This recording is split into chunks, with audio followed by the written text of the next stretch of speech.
On Thanksgiving Day, my millionaire son came to visit and asked, "Dad, is the $8,000 my wife sends every month enough for your treatment?" I was surprised and replied, "Son, only the church helps me with my treatment. I don't receive any money." And just then, his wife walked into the room. Before we continue, please subscribe to the channel and let us know where you are listening in the comments.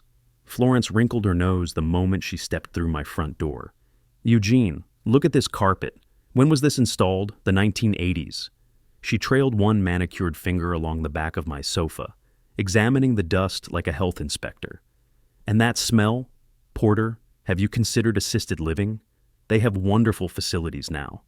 I straightened my flannel shirt, kept my voice level. "This is my home, Florence, the one your husband grew up in." "Well, things change. People downsize. It's practical." She set down her designer purse, probably cost more than my monthly pension, and surveyed my living room with the expression of someone touring a condemned building. 8 months. That's how long it had been since I'd seen my son. I'd watched from the window as the rented Tesla pulled up, silver and sleek, looking like a spaceship next to Mrs. Chen's rusted Civic across the street. Eugene stepped out carrying a wine bottle with a price tag I could read from 20 feet away. $200. He glanced at the house and something flickered across his face. Guilt, maybe, or just exhaustion. I'd spent the morning preparing Thanksgiving dinner with what I had: turkey donated by St. Christopher's Food Program, instant mashed potatoes, canned gravy. The mismatched plates on my dining table told their own story, each one a survivor from different decades.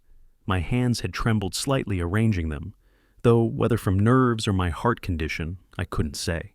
"Dad." Eugene embraced me at the door, and for a moment, I felt the boy I'd raised, not the San Francisco tech executive he'd become. "You look good." We both knew that was generous. At the table, I tried to bridge the distance. "The church has been helping with my medication costs. The cardiac specialist bills." Florence cut in, phone already in her hand. "Oh, Porter, you'd love our new place. The kitchen alone was $300,000, marble from Italy. Eugene, show your father the photos." Eugene shifted uncomfortably. "Florence, Dad was saying he'll want to see this. The guest house is bigger than most apartments."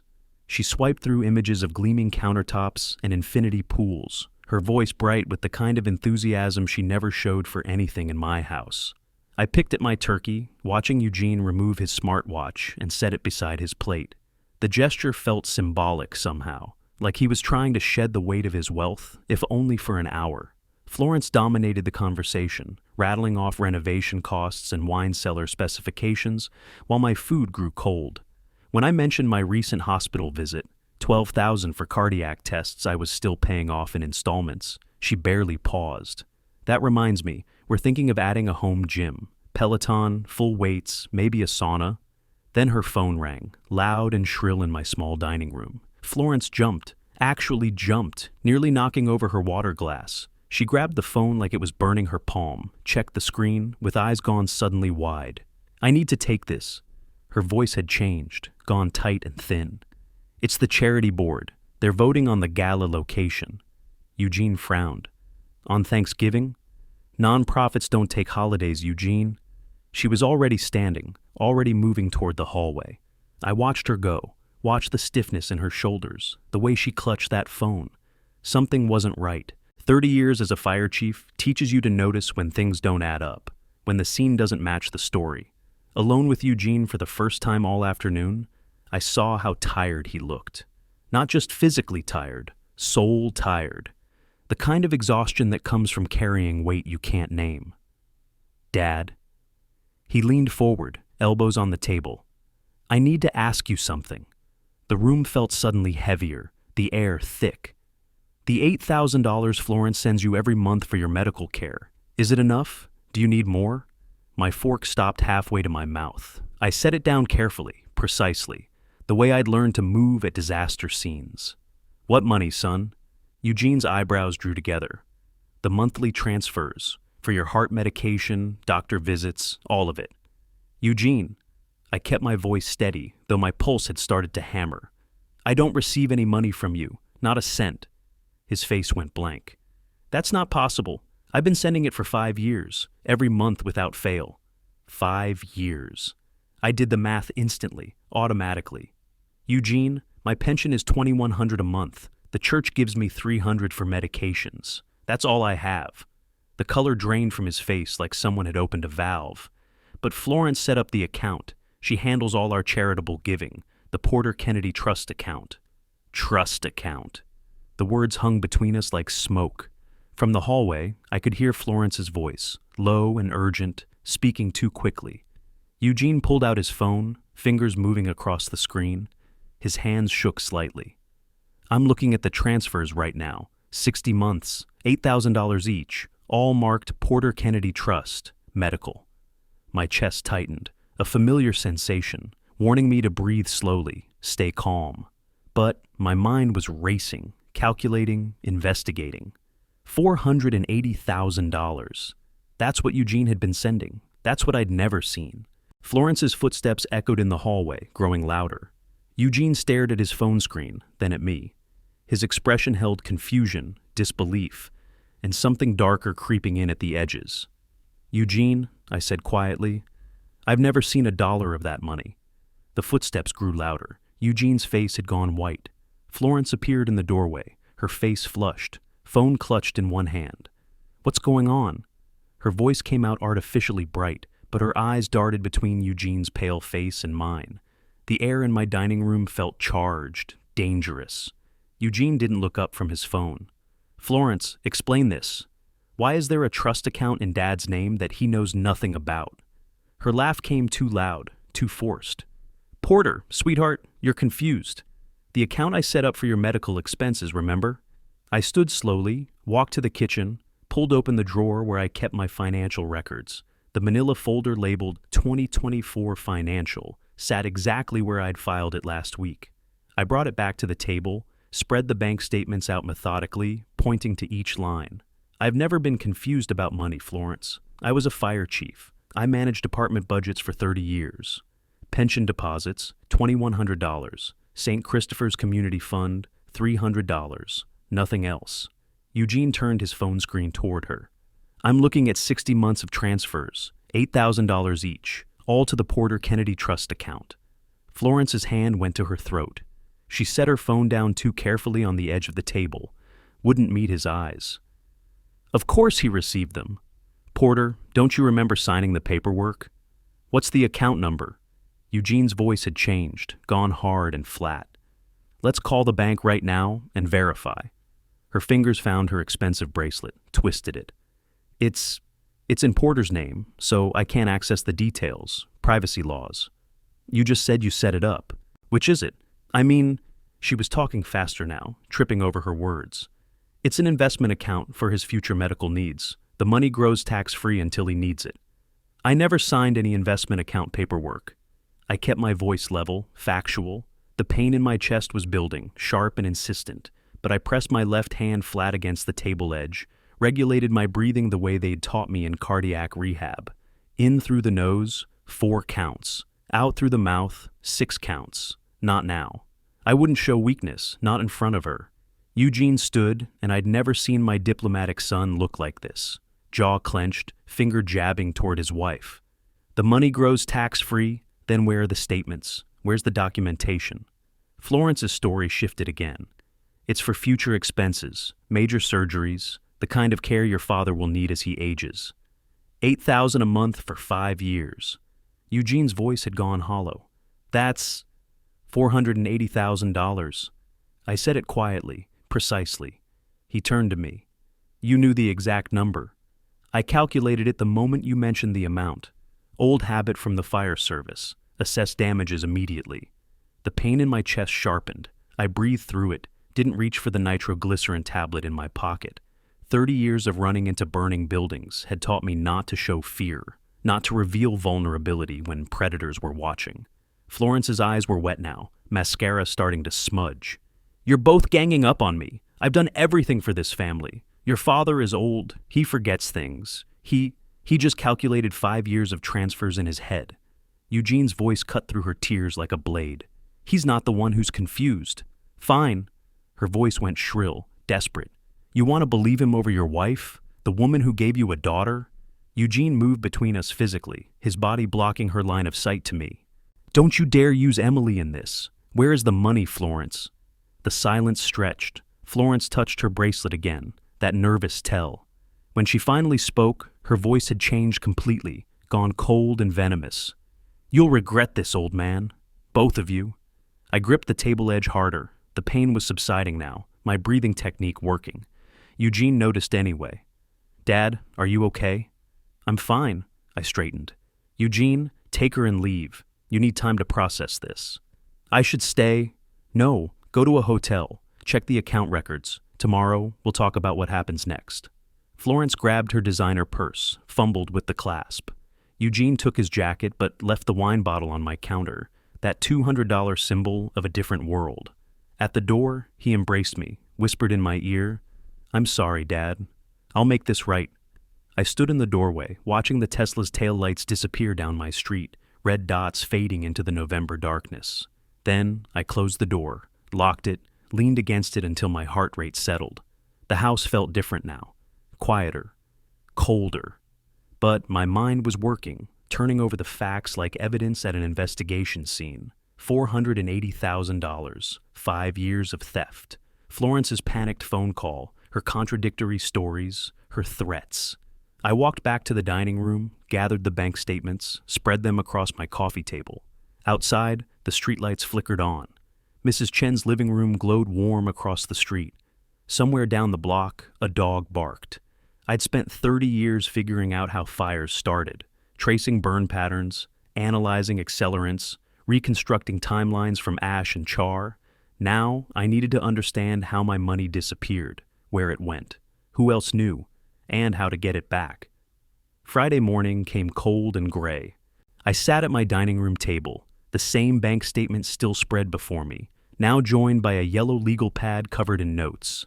Sleep had come in fragments. Old habits from the fire service wouldn't let me rest when there was an investigation to conduct. My coffee had gone cold hours ago, untouched. I picked up my phone. The bank representative in San Francisco answered on the third ring, professional, cautious. "I'm calling regarding the Porter Kennedy Trust account," I said, keeping my voice level. "I believe I'm the beneficiary." "I'll need to verify your identity, sir. Can you provide the account number?" "I don't have it. My son opened the account for my benefit, but I've never received statements." A pause, keys clicking. "Sir, according to our records, you're listed as the trust's namesake, but Florence Morales Kennedy is the sole account manager and beneficiary. You have no access rights." The words confirmed what I already suspected, but hearing them made my chest tighten. "I see. Thank you for clarifying that. Is there anything else I can help?" I ended the call. Sole beneficiary. Florence had built the theft into the account structure itself. Eugene's email arrived 20 minutes later. 247 pages of account statements, wire transfer records, Florence's signatures on opening documents. I stared at my home printer, broken for 8 months, no money for ink cartridges anyway.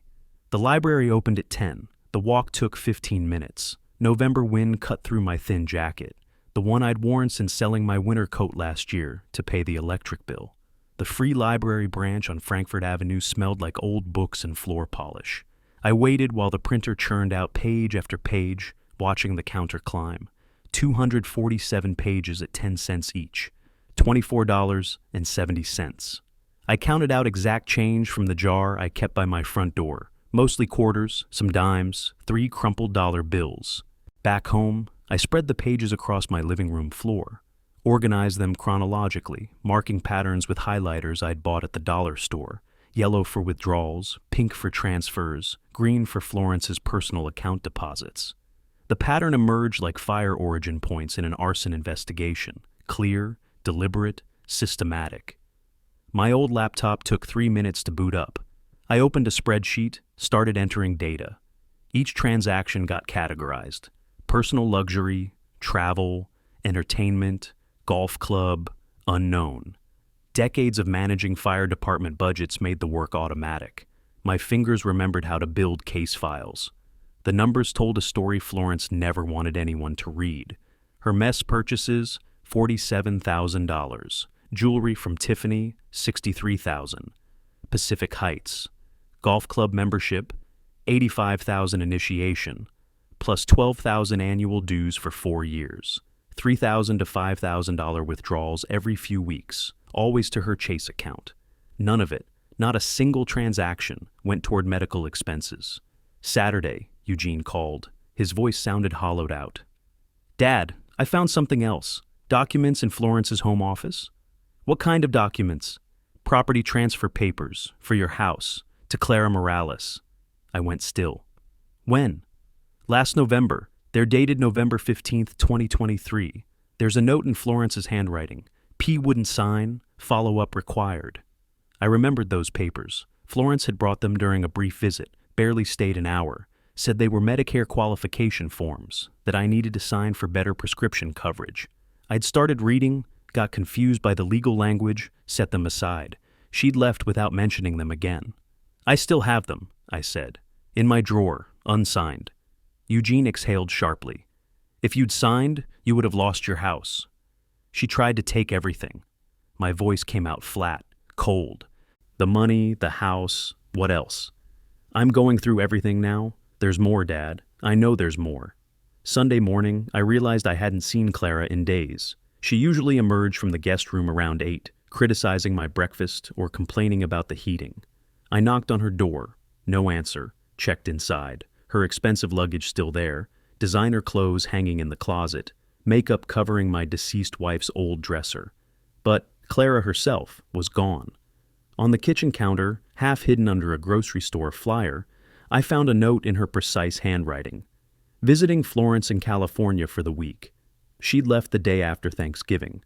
Hadn't said goodbye. Hadn't even told me she was going. I searched her room methodically, careful not to disturb anything. Found a stack of mail addressed to Clara Morales at my address. Credit card bills showing $20,000 balances. A BMW lease statement for $380 monthly. She'd been using my home as her legal residence while living off my son's stolen money. By Sunday evening, my dining room looked like an incident command center. Documents taped to the wall in chronological order. Red marker lines connecting withdrawals to purchases. I'd taken photos with my phone, preserving the layout in case I needed to recreate it. Eugene called again. "How long has Clara been living with you?" 3 years. Florence said Clara needed help after her divorce, that it would be temporary. "She's been treating you okay?" I paused. "She treats me like I'm an inconvenience in my own home. That ends now. I'm coming back to Philadelphia next week. We're fixing this." "I need a lawyer, Eugene. I don't know any lawyers." "I'll find you the best family attorney in Philadelphia." After we hung up, I stood looking at my investigation wall. I had evidence. 480 pages of it, organized, categorized, documented. But evidence without strategy is just paper. I checked my savings account online, $350.43. Monday morning, I would need more than documentation. I would need a weapon. Monday morning, December 2nd. I stood outside the Community Legal Services office on Walnut Street, my folder of documents thick under my arm. 2 buses to get here, the Market-Frankford line from Girard Station. Transfer to the 21. 45 minutes watching people. A young mother with twins, an elderly man with a walker, working people heading to jobs. My people. Not Florence's world of luxury and theft. Inside, fluorescent lights hummed overhead. Mismatched chairs held people with tired faces, waiting for justice they couldn't afford. A receptionist called my name. I followed her down a hallway lined with motivational posters about dignity and rights. Howard Mason's office was small, cluttered with case files, law books stacked on every surface. Mason looked 52, maybe 55, weary eyes behind wire-rimmed glasses, rumpled suit that had seen better days. He gestured to a chair. "Mr. Kennedy, you mentioned a family matter involving significant funds." I spread my materials across his desk. The spreadsheet, bank statements, photographs of my investigation wall, the unsigned house transfer documents, organized, chronological, color-coded. Mason's eyebrows rose as he reviewed each page. "This is better documentation than most lawyers provide," he said finally. "You built a complete case file. 32 years as a fire chief. You learned to follow evidence trails, money or fire, the principle is the same. Most clients come in with a shoebox of random receipts." He tapped my spreadsheet. You've built a prosecutable case file. I want Florence prosecuted. Can we do that? Mason sighed, leaned back. Criminally, probably not. Technically, your son sent the money voluntarily. Florence created an account with his permission. She'll argue it was a family fund, that she managed it for everyone's benefit. No medical expenses appear in those statements, not one, which is why we can win a civil case for unjust enrichment. We prove the money was designated for you. She took it for herself. Equity demands she return it. How long does that take? 6 to 9 months if we move aggressively. 6 to 9 months. I thought about my heating bill due in 2 weeks, my nearly empty savings, the heart medication refill I needed next month. What are my options? Mason outlined the strategy. Unjust enrichment. Florence received money meant for someone else. Constructive trust. A court could order return of wrongfully held assets. Conversion. Unauthorized use of designated funds. Also, eviction of Clara under Pennsylvania ejectment statutes. She had no lease, no ownership interest. I could remove her legally. What does this cost? I asked. My normal rate is $400 an hour. He must have seen my face change. But the clinic has a contingency program for compelling cases. I can take 30% of any money recovered, plus you pay court filing fees, $400 up front. I opened my savings account statement, turned it so he could see. $350.43. Mason studied the number. Quiet moment. Pay me $350 now as a retainer. I'll cover the filing fees and take it from the settlement. I don't want charity, Mr. Mason. It's not charity. It's an investment. I believe we'll win, and 30% of $480,000 makes this worthwhile for my firm. I wrote the check. My hand hesitated. This was every dollar I had. Heating bill due in 2 weeks, $180. Groceries running low. Heart medication, $90. But I looked at those unsigned house transfer documents on Mason's desk, remembered Florence's contempt, Clara's presence in my home. I signed firmly. My phone rang. Eugene. "Excuse me," I told Mason, stepped into the hallway. "Son, what's wrong?" "Dad." His voice was shaking. "Florence filed for divorce. She wants $5 million and full custody of Emily." I leaned against the wall. "Can she get it?" "I don't know. She's claiming I chose you over my family, that I'm mentally unstable for believing your accusations." "Eugene, listen carefully." I used my fire chief command voice, clear, authoritative, calming. "Hire the best family attorney in San Francisco today, not tomorrow, today." "She won't let me see Emily. She changed the locks on our house." "Document that. Record everything. The court needs to see she's using your daughter as a weapon." After the call, I stood with my forehead against the cool wall, breathed slowly, then returned to Mason's office. "Your daughter-in-law," Mason asked, "filed for divorce. $5 million, full custody of their 5-year-old daughter. She's attacking my son to pressure him into dropping my case." Mason nodded slowly. "She's smart. She knows your case threatens her, so she's attacking where he's vulnerable. His child. Will it work? Depends on Eugene. If he drops your case to appease her, she wins everything. If he fights, we can coordinate. Your civil case damages her credibility in the divorce proceedings. She underestimates my son. He won't abandon his daughter or his father. Then we need to move fast. File the civil suit this week, the eviction notice for Clara immediately. Do it, all of it." We spent 2 hours planning. Mason sketched strategies on a whiteboard, flowcharts showing the civil case progression, eviction timeline, potential outcomes. I asked questions about precedent, timing, costs. We created a battle plan with specific dates, filings, objectives. I photographed the whiteboard before leaving. Mason prepared documents while I watched. Civil complaint for unjust enrichment, petition for constructive trust, ejectment notice for Clara Morales. Each page, another weapon. "This will get ugly," Mason said as I stood to leave. "She'll fight back hard." I shook his hand firmly. "She already started the fight when she stole from my son. I'm just finishing it." I walked out of Mason's office into the cold December afternoon, carrying copies of the lawsuits we'd file within days. The bus ride home took 45 minutes. I watched the city pass, row houses and corner stores, working neighborhoods where people struggled and survived. Florence's world was about to get much smaller. 2 weeks passed in careful preparation. Mason and I worked through affidavits, evidence compilation, legal documents drafted and reviewed until every word carried weight. Mid-December arrived with early darkness and bitter cold. I stood in the Philadelphia Police 26th District Station on Girard Avenue, handing a 3-ring binder to Detective Sarah Chen at the Financial Crimes Unit desk. Behind me, Mason carried additional documentation. We'd rehearsed this moment. Detective Chen flipped through the tab sections: timeline, bank records, expenditures, correspondence, property documents. Her initial expression shifted from dismissive to professionally interested. "Mr. Kennedy, you understand family financial disputes rarely result in criminal charges?" "I understand, but this isn't a dispute. This is systematic theft over 5 years, documented with bank records." Mason added context, pointing to specific transactions. The defendant was sole manager and beneficiary of a trust supposedly for his father's medical care. Not $1 reached Mr. Kennedy. Chen studied the Delaware trust documents, the withdrawal patterns, the luxury expenditures. "You never had access to this account?" "I didn't know the account existed until 2 weeks ago." She assigned a case number, typed notes into her system. "This may not lead to prosecution, but it creates an official record. If nothing else, this will matter in civil court."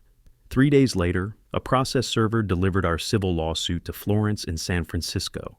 The claim, $480,000 principal, plus $120,000 in interest at 5% annually, legal fees, punitive damages, total demand, $650,000. The lawsuit detailed every luxury purchase, every withdrawal, every lie. That evening, my landline rang at 9 p.m. Florence's voice exploded through the receiver before I could finish saying hello. "How dare you, you miserable old man! You're destroying my family because you're jealous of our success." I placed the phone on speaker, started recording on my cell phone. Pennsylvania requires 2-party consent, but I was documenting threats for Mason. "Florence, don't you Florence me. Eugene will never forgive you for this. You'll die alone, and he won't come to your funeral." "Are you finished?" "Finished? I'm just starting. I'll make sure you never see Emily again. I'll tell her what a hateful person you are." I let her rant for 2 minutes. Threats, accusations, venom. When she paused for breath, I spoke one sentence. "You stole from your husband and from me. The law will decide." I hung up.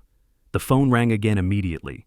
I unplugged it from the wall jack, wound the cord around it, placed it in a drawer. She couldn't harass me if I was unreachable. My cell number belonged only to Eugene and Mason. Eugene called the next morning. His voice broke. "Dad, Emily's crying every time she sees me now. Florence told her I'm choosing you over her." "Eugene, listen carefully. Document every refusal to let you see Emily, every time she uses your daughter as leverage. What if the court believes her? What if they think I'm unstable for suing my wife? Your wife stole $500,000. The evidence proves that. Any judge will see she's manipulating Emily to avoid accountability. I feel like I'm hurting Emily just by fighting back. You're protecting Emily from growing up thinking stealing is acceptable. That's good parenting." That afternoon, I returned from the pharmacy carrying my heart medication refill. $90, painful, but necessary. I opened my front door to find papers scattered across the living room floor like snow. My investigation wall dismantled. The coffee maker lay smashed in the sink. Clara stood in the kitchen doorway, arms crossed, smirking. Oops, I was dusting and knocked some papers down. So much clutter in this house. I didn't call out, didn't rush to gather papers. First, I photographed the scene from multiple angles, documented the deliberate destruction. "Clara, what happened here?" "Oh, I was cleaning. Maybe you did it yourself. You're old. You forget things.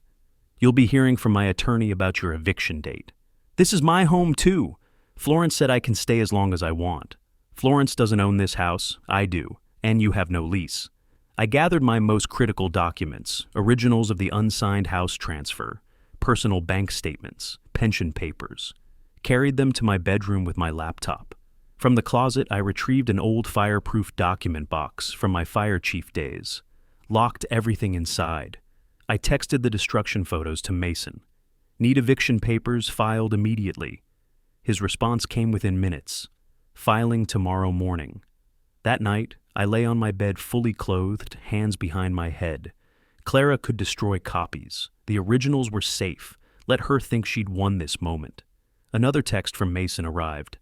Florence retained counsel, Philadelphia firm, prepare for countersuit. I read the message twice, so she was hiring local firepower. Good. Let her waste money on lawyers while the evidence buried her. I turned off the light and waited for her next move. January arrived with bitter cold and thin gray skies. I stood at my mailbox on a Tuesday afternoon, pulling out a thick envelope. Return address. Whitmore and Associates, a Philadelphia law firm. I opened it, standing on the frozen sidewalk, breath misting in the air. Countersuit, filed against me personally. The claims were vicious: defamation, emotional distress, elder abuse allegations. They sought $200,000 in damages. The narrative described me as a confused elderly man with declining mental faculties who has fabricated accusations against his devoted daughter-in-law. My jaw tightened. I read all 15 pages standing in the cold, then refolded them precisely. Walked inside, called Mason immediately. In his office an hour later, I spread the countersuit across his desk. Can they compel a mental evaluation? Mason sighed heavily. Standard defense playbook for the wealthy. Attack your credibility, paint you as mentally incompetent, make your evidence seem like delusions. He pointed to the signature. Richard Whitmore, senior partner, $500 an hour. He's crafted a narrative. The money was a family investment fund. Your accusations stem from age-related confusion. How do we counter this? File your medical records proving cognitive competence. Depose Clara under oath. Expose her financial dependence on Florence. The countersuit included Clara's affidavit, signed and notarized. She testified I was increasingly forgetful, had unprovoked angry outbursts, made false accusations about family members. Cold fury settled in my chest. 3 years she'd lived in my house, and now she was destroying my credibility. We'll discredit her easily, Mason said, seeing my expression. She has financial motive to protect her daughter. 2 days later, Eugene filed for divorce in San Francisco Superior Court, petitioning for full custody of Emily. His grounds: Florence's documented financial misconduct, manipulation of their daughter, refusal to allow court-ordered visitation. Florence's response was immediate, an emergency motion claiming Eugene was unstable and influenced by his mentally declining father, making him a danger to Emily. The judge denied the motion but scheduled a custody evaluation. Eugene called that evening. Dad, she filed an emergency motion claiming I'm unstable. Did the judge grant it? No, but there's going to be a custody evaluation. Some social worker will interview both of us. Good. Let them evaluate her. Let them see how she manipulates Emily. What if Emily says bad things about me? Florence has been coaching her. Evaluators are trained to spot parental alienation. Trust the process, and trust that you're a good father. Then Florence played another card. A Bay Area lifestyle blogger, someone who covered wealthy families' charitable work, published a piece titled, "Local Philanthropist Faces Heartbreaking Family Crisis." I found it through a web search. The article portrayed Florence as a devoted wife and mother torn apart by her husband's cruel father. It described her charitable board positions, bought with stolen money, and the tragic situation where Eugene's elderly father had created divisions in their marriage. The comments section overflowed with sympathy for Florence.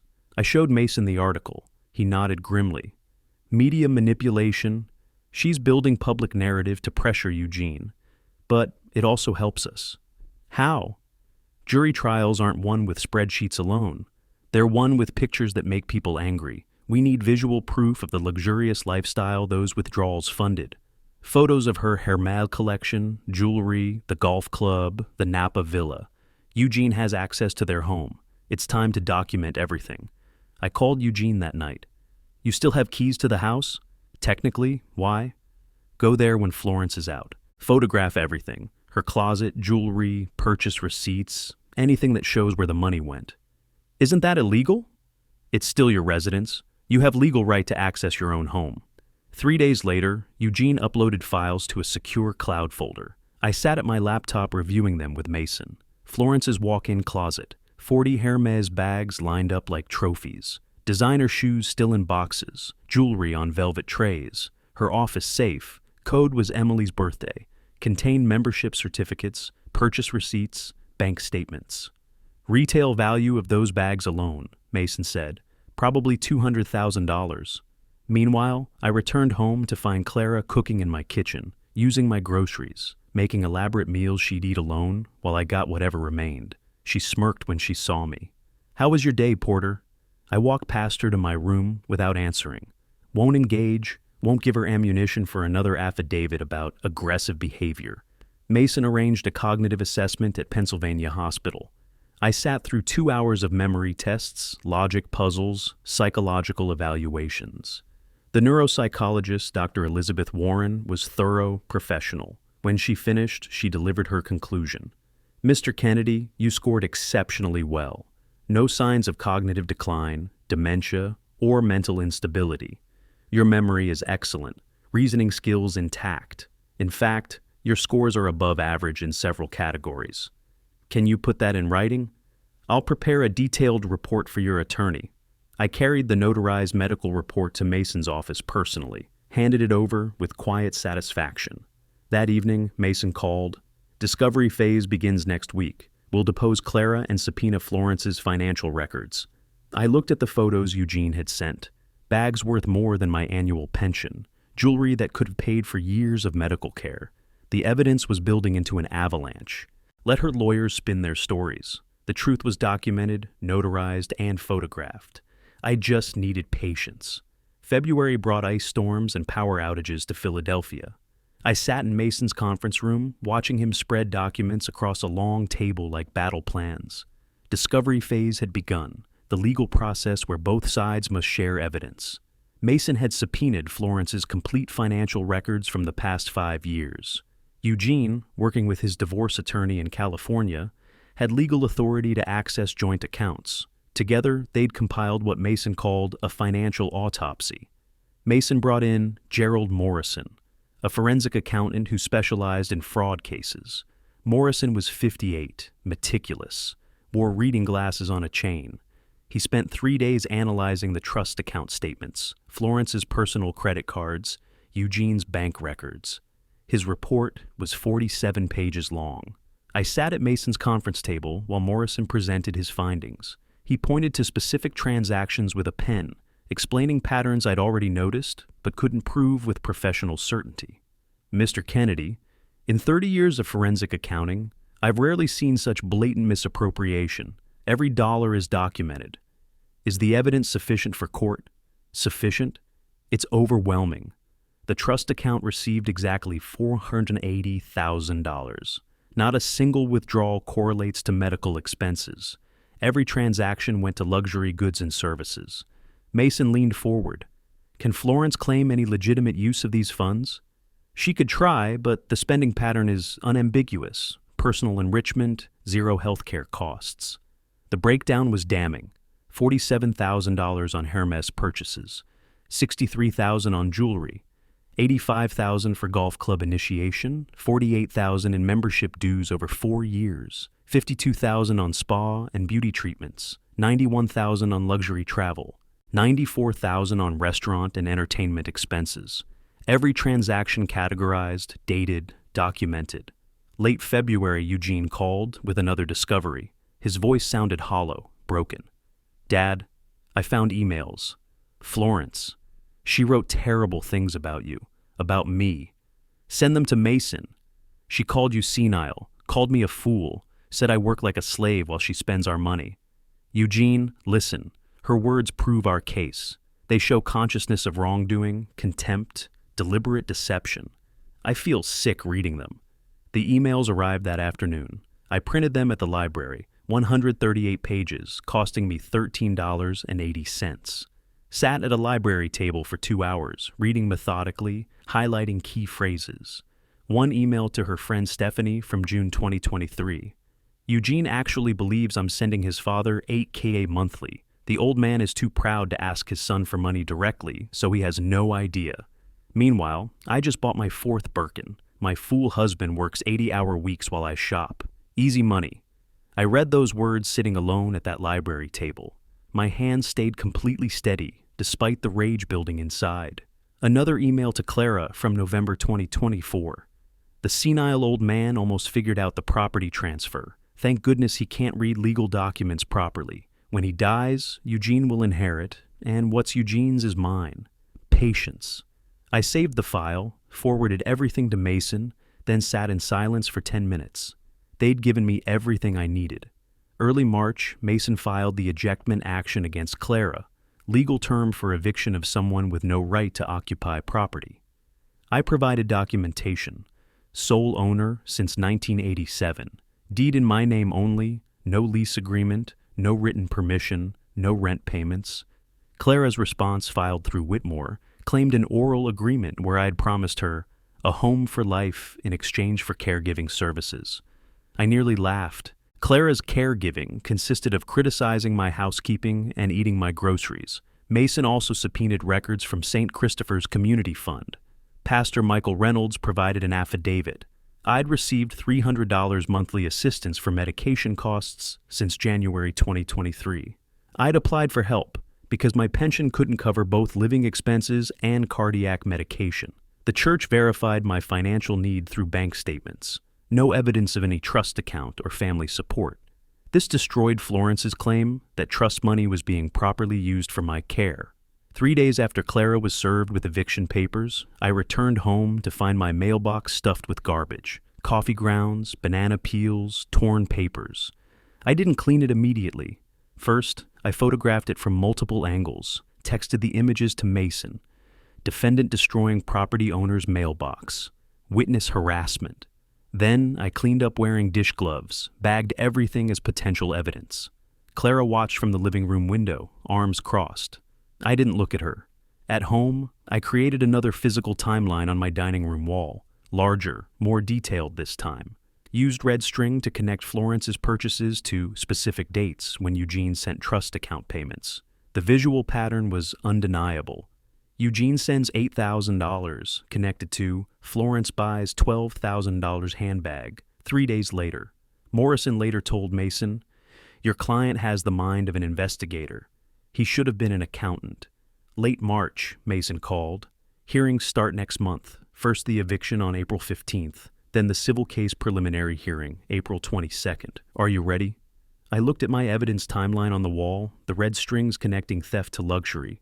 Morrison's 47-page report on my dining table, the stack of Florence's emails beside it. I'd spent 3 months building this case like I used to investigate fires. Follow the evidence, document everything, let the facts speak. April would bring the first real courtroom battles. I'd waited this long, I could wait a few more weeks. April 15th arrived with spring rain and gray skies. I wore my only suit, navy blue, purchased for my retirement ceremony 8 years ago. Slightly loose now, after months of stress-induced weight loss. Outside the Philadelphia County Courthouse on Market Street, I watched lawyers and litigants stream through security. Mason arrived carrying a litigation bag, heavy with evidence binders.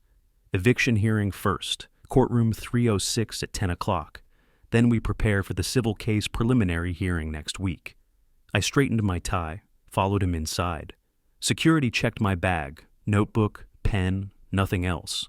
I walked courthouse hallways like I once walked burning buildings, purposefully, knowing dangerous territory requires calm focus.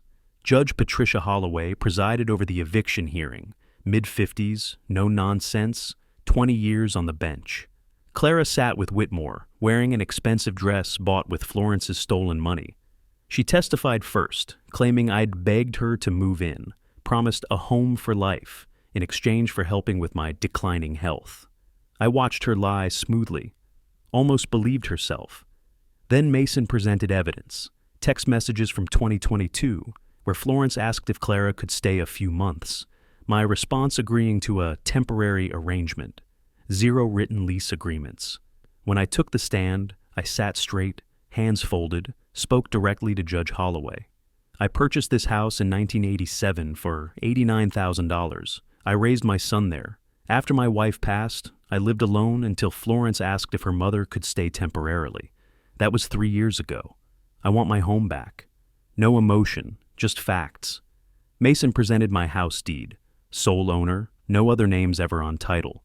Whitmore argued Clara provided valuable caregiving services, creating an implied contract. Judge Holloway asked Clara to detail these services.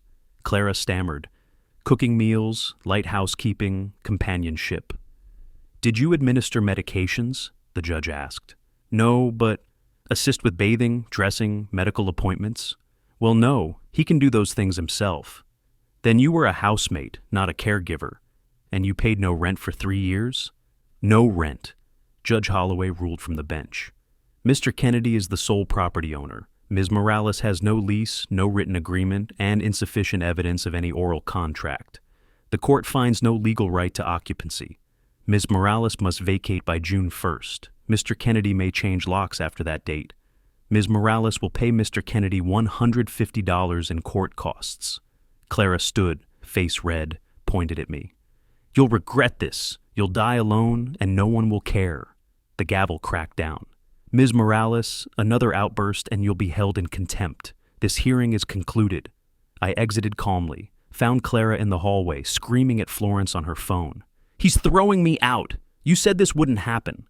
I walked past without looking, buttoned my coat, headed for the elevator. Mason caught up. That went well. I allowed myself a small smile. One down. April 22nd. Civil case preliminary hearing. Judge Marcus Webb, presiding, 60s, former prosecutor. Reputation for cutting through legal gymnastics. Mason presented Morrison's forensic analysis. Morrison set up a laptop, projected charts onto a courtroom screen. Here, February 2020, $8,000 trust deposit. 3 days later, $6,200 Tiffany jewelry purchase on Florence Kennedy's personal credit card. The pattern repeated across 60 months. Judge Webb leaned forward, studying the screen intently. Mason presented church affidavits from Pastor Reynolds. Eugene's testimony via video deposition. He'd sent money specifically for his father's medical care. Florence managed the trust account. He never verified, I received funds until Thanksgiving. Then Florence took the stand. She wore modest clothing, calculated image management. Whitmore led her through prepared answers. The money was a family investment fund. She managed it responsibly. I was taken care of through other means. Under Mason's cross-examination, she crumbled. Mrs. Kennedy, you wrote to your friend. Eugene actually believes I'm sending his father $8,000 monthly. Did you write that? I may have, but I was being sarcastic. Sarcastic about deceiving your husband? That's not what I meant. You also wrote, the senile old man almost figured out the property transfer. Were you being sarcastic about attempting to steal Mr. Kennedy's house?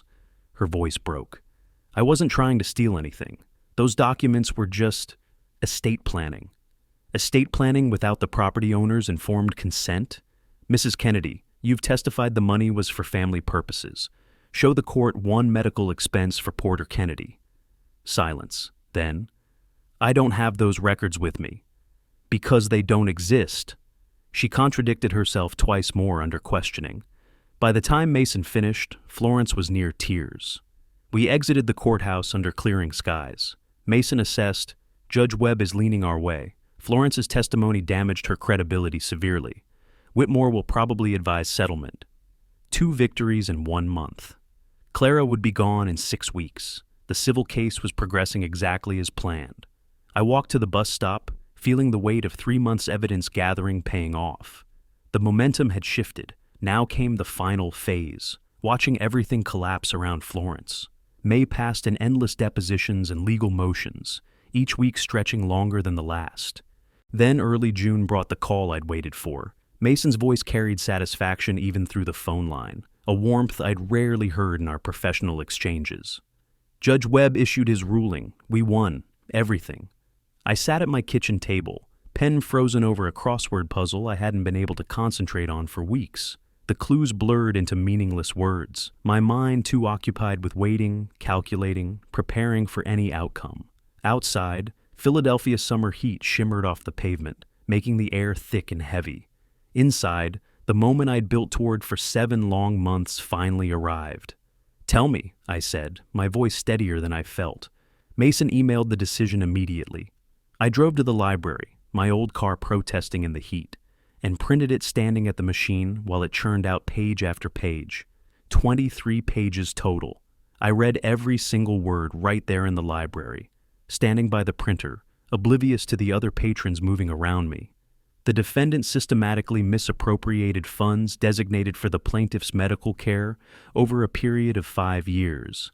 The evidence overwhelmingly demonstrates intentional deception, conscious wrongdoing, and deliberate concealment. The defendant's testimony lacked credibility and contradicted documentary evidence at multiple points. This court finds the defendant's claims of family fund management to be without merit and contradicted by her own written communications. The words felt like vindication printed in black and white, official and irrevocable. Judgment. Florence Kennedy must pay Porter Kennedy $480,000 principal, plus $87,000 interest calculated at 5% annually compounded over 5 years, plus $15,000 court costs and expert witness fees, total $582,000. The countersuit for defamation and emotional distress was dismissed with prejudice. Legal terminology meaning Florence could never refile it, never again claim I had wronged her by exposing her theft. I closed my eyes for 10 seconds, pressed my palms against the warm printer, breathed deeply the way they'd taught me in cardiac rehab. Opened them again. The words were still there. Real, final. Folded the papers precisely, placed them in my worn leather folder, walked outside into June sunshine, feeling lighter than I had in months, maybe years. Within days, Mason filed for judgment enforcement. The legal machinery moved with surprising speed once a judge had ruled.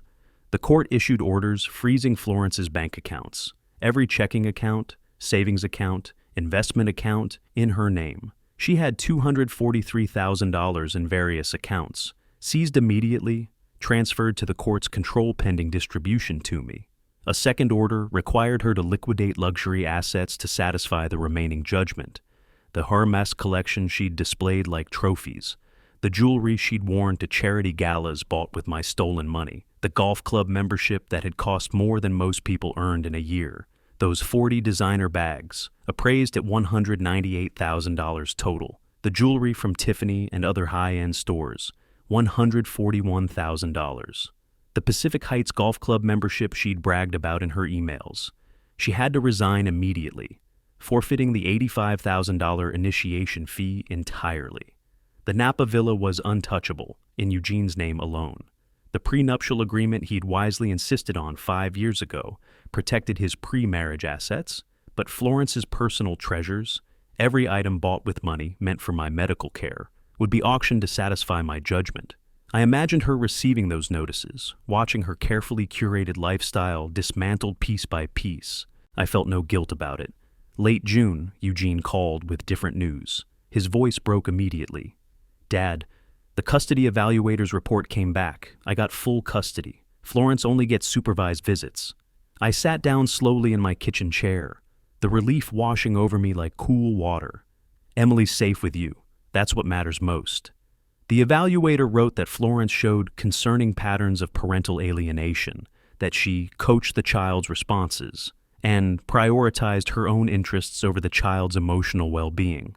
It's all there in black and white, Dad. The court saw exactly what she was doing. Courts see through manipulation eventually, son. You stood firm, documented everything like I told you. This is the result of your patience and strength. I'm bringing Emily to visit you next month. She needs to know her grandfather properly, without Florence's poison between us. I'd like that very much, son. Florence's divorce attorney had negotiated the prenuptial agreement 5 years ago when she married Eugene. Standard Silicon Valley tech executive prenup. Separate property stays separate. Marital assets divided equally, but with fraud exceptions that void all favorable terms. Since the court had officially found Florence committed financial fraud against family members, those exceptions triggered automatically. She received only $150,000, exactly half of the joint savings they had accumulated during the marriage, instead of the $5 million she'd demanded. Eugene kept the San Francisco house, all his company stock options, his retirement accounts, everything he'd built through his own work. Florence signed the divorce agreement in July. Her attorney, Whitmore, advised her that fighting further would cost more in legal fees than she could possibly win.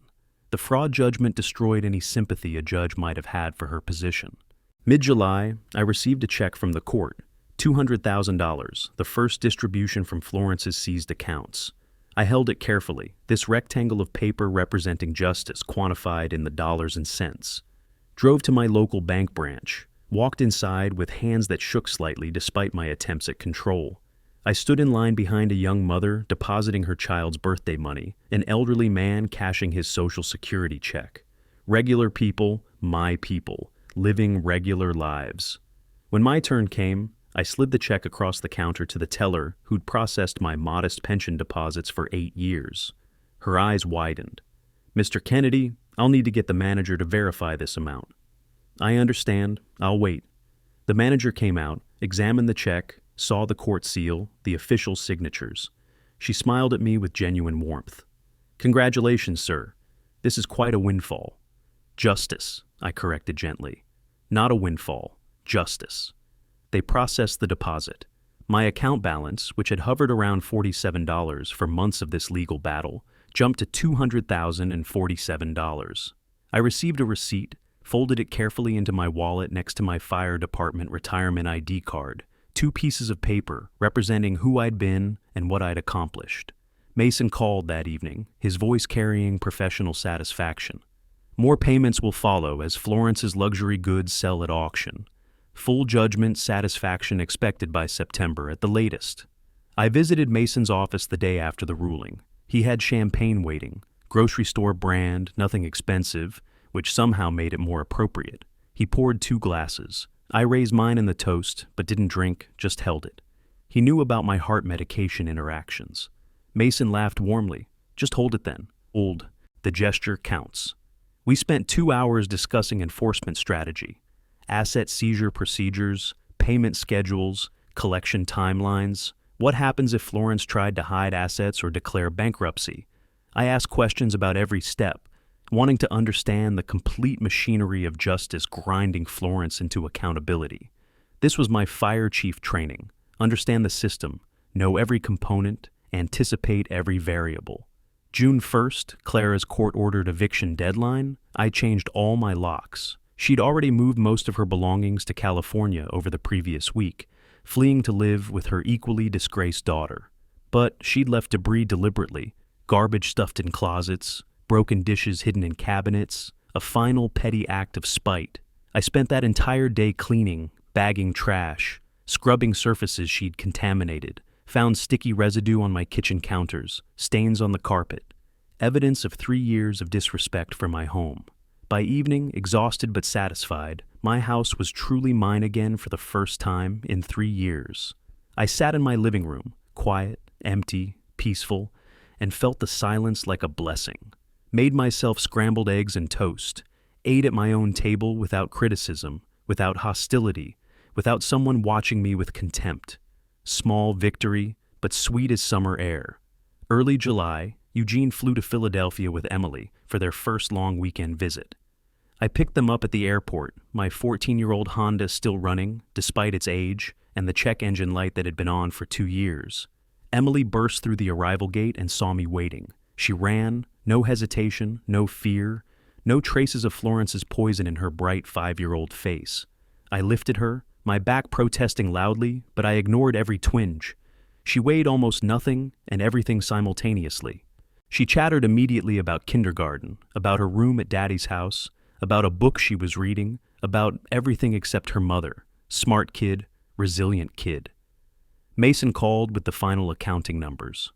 The auction house sold Florence's Hermes collection, 40 bags, $198,000 total. The jewelry sold for $141,000. Golf club membership forfeited provided another $85,000. That covers the full judgment amount? With the bank accounts, yes. Actually, $567,000 total collected, $15,000 over the judgment, which I'm returning to you as required by law. My contingency fee comes to $170,100. Your net recovery, $396,900. $400,000 she stole, $400,000 returned, balance restored. Plus, you have your house back, your son has his daughter, and Florence has nothing but a fraud judgment following her credit report forever. She'll never get a loan, never pass a background check, never escape what she did. Justice, Mr. Mason, that's all I ever wanted. Not revenge, not destruction, just justice, fairly applied. I told Mason I had specific plans for the money, plans that honored what it was meant for in the first place: family and future, caring for the next generation. The check sat on my table, paper proof that justice could prevail when you built your case brick by brick, followed every rule, refused to quit even when exhausted. But the real victory wasn't the money in my account. The real victory was Emily's laugh in my living room, Eugene's peace of mind, my house quiet and mine, Florence's power over my family shattered completely. I'd call Eugene tomorrow to discuss the education fund for Emily. Tonight, I'd just sit in my quiet house, finally completely mine again, and rest. August arrived with thick Philadelphia humidity and the persistent chorus of cicada songs that marked the peak of summer.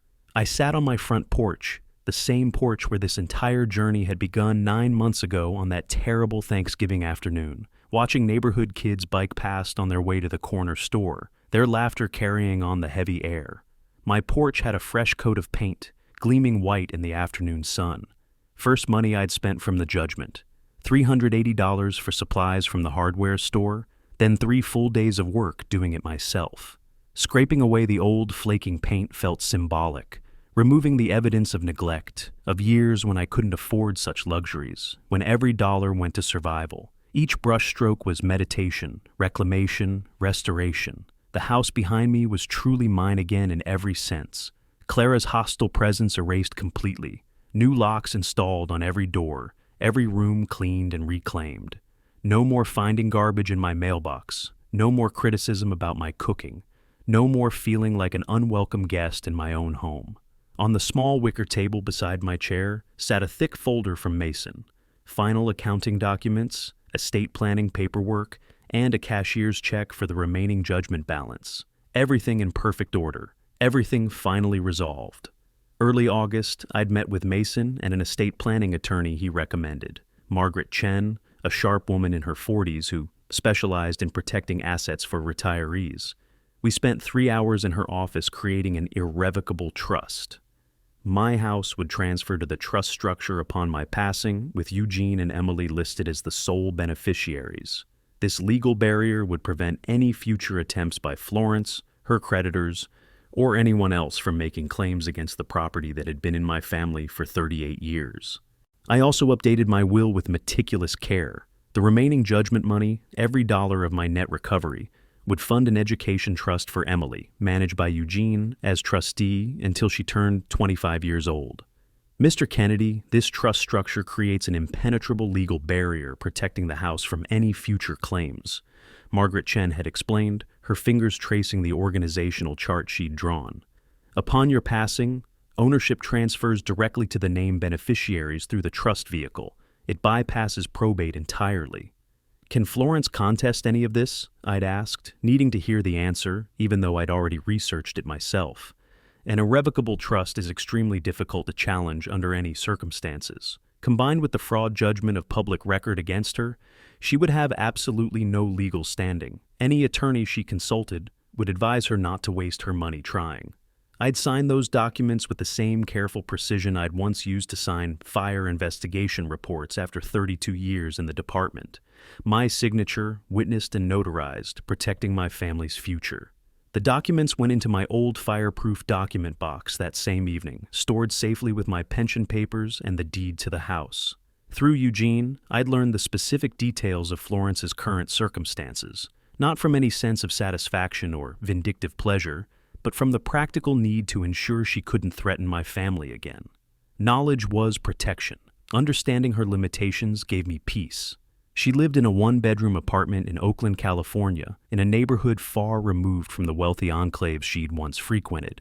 $1,800 monthly rent, more than she could comfortably afford on her new salary. She worked as an administrative assistant at a medical office, earning $42,000 annually, less than a tenth of what Eugene earned, barely above the poverty line for the Bay Area's crushing cost of living. Her carefully curated social media presence had been deleted entirely. No more photos of luxury brunches, designer bags, charity galas. Her phone number had changed. Former friends from the charity boards, the women she'd impressed with stolen money, wouldn't return her calls. The fraud judgment was public record, searchable by anyone. her reputation permanently toxic in the social circles she'd valued so desperately. Clara lived with her daughter now, sleeping on a futon in the living room of that cramped apartment, two bitter women trapped together in the consequences of their shared greed and failed schemes.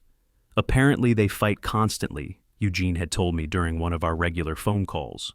Florence blames Clara for giving testimony that backfired and made the case worse. Clara blames Florence for being stupid enough to document everything in emails. My attorney heard it from Florence's lawyer. They're barely speaking to each other, but can't afford to live separately. They deserve each other, I'd said simply, and I'm grateful they're 3,000 miles away from all of us. Mid-August brought the visit I'd been anticipating with growing excitement.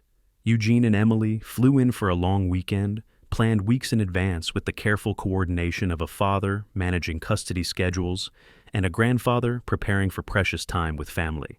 I'd prepared the spare bedroom, Emily's room now, I'd decided with quiet joy, with fresh sheets that smelled of lavender detergent, a colorful quilt I'd found at a thrift store, and a small stuffed animal from the toy store, a plush fire truck, a gentle nod to Grandpa's career.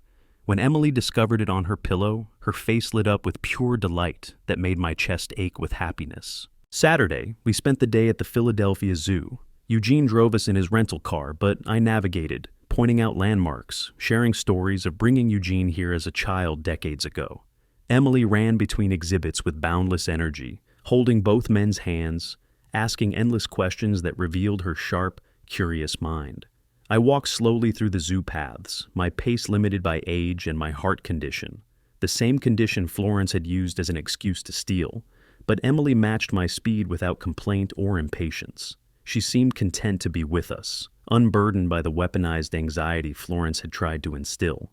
At the primate house, watching gorillas interact through the thick glass, Emily asked, with innocent curiosity, why monkeys live in families. Because everyone needs people who protect them and love them, I told her, squeezing her small hand gently. Family means looking out for each other, keeping each other safe. Eugene caught my eye over Emily's head, his expression complex, gratitude, understanding, residual pain from Florence's betrayal, but mostly hope for the future. He nodded slowly, and I knew he understood what I'd really done. Not just recovered money, but protected his daughter from growing up thinking that manipulation and theft were acceptable.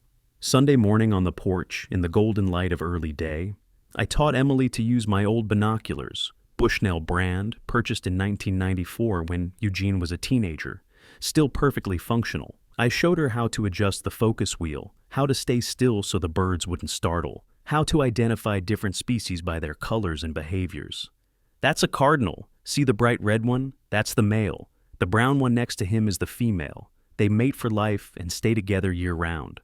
Emily repeated the information with serious concentration, delighted by each new bird we spotted. Eugene made coffee in my kitchen, watching us through the screen door, and I saw him wipe his eyes once when he thought we weren't looking. Later that morning, while Emily played in the small backyard I'd finally had time to clean up properly, Eugene and I discussed the financial plan in detail. I want the judgment money to go to Emily's education. All of it, I told him firmly. Every dollar of the net recovery. Dad, you should keep that money, Eugene protested, though his tone suggested he'd expected this.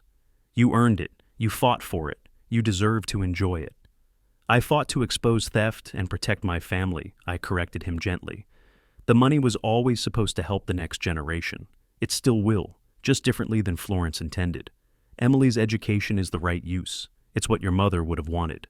Mason had calculated, using conservative investment projections, that the $396,900 would grow to approximately $750,000 by the time Emily reached college age, enough for undergraduate and graduate degrees at any university she chose, with money left over for her future. Your mother and I saved carefully for your education, I said, memories of those years bringing a bittersweet ache. We went without things we wanted so you could have opportunities. Now, I'm doing the same for Emily. It feels right. It completes the circle, honors your mother's memory, and ensures Florence's theft ultimately serves the purpose it was supposed to serve, helping family. Eugene's eyes filled with tears he didn't try to hide. She would have loved Emily so much. She would have, I agreed, my own voice thick.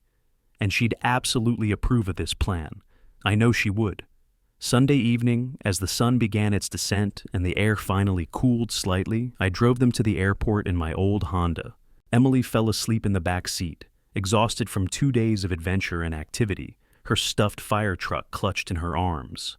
At the departure terminal, Eugene lingered after Emily went ahead with the gate agent, his face showing he wanted to say something important. "Dad, I'm sorry." His voice was raw with emotion. "Sorry I didn't see what Florence was sooner. Sorry I didn't verify the money was reaching you. I should have called you directly. Should have asked for confirmation. Sorry I let her isolate you from us, from Emily. Sorry for being blind for so long." I gripped his shoulder firmly, looking directly into his eyes that mirrored my own.